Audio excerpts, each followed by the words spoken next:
Đây chuyện nó bàn ra không phải. Mà bé giờ té người té là chúng tịch tài đi. chúng cơ đi á. Bộ nó mà nói gì nữa. Cứ mà chúng tôi nói đâu. Vậy nếu mà ta nói như vậy luôn. Bên giờ còn đã tôi sát cơ thế chẳng rồi.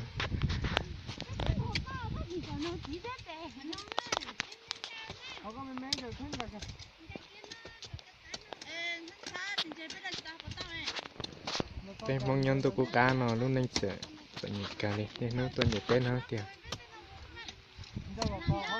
Giờ đòn giờ đi á, họ giờ để chuột tên nó. Giống cây á, còn nó bé mà khá linh tham bằng đầu linh dê nó sống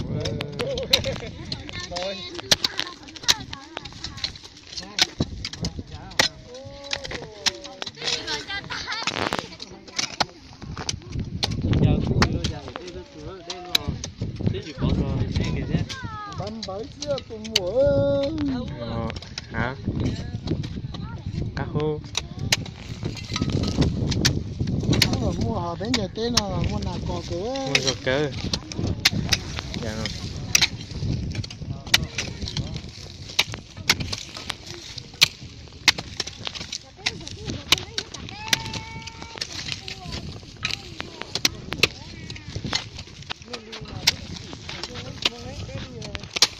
Cái té mua giọt ta. Ăn cho lô sư.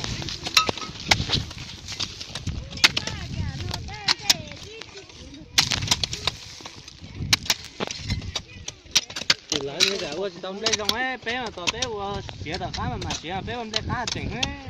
Mình Giờ thì bé mà món của cái gì mà lúc sang kia bé nó bé tiếp đà.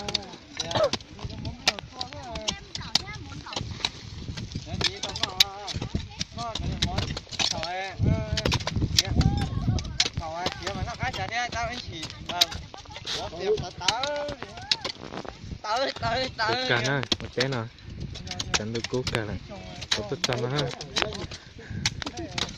Nó bé chống cả ha, nó bé mua này gạo lên ha.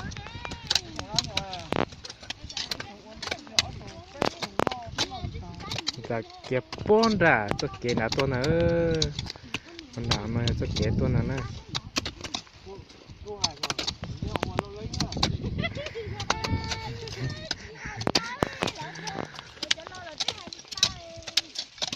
Chống ca đi nè.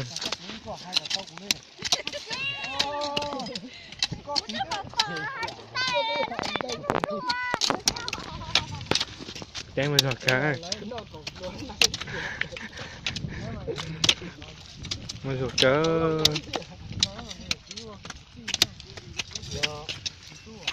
Trong con bò kia chỉ cho nên mua rồi kia thế.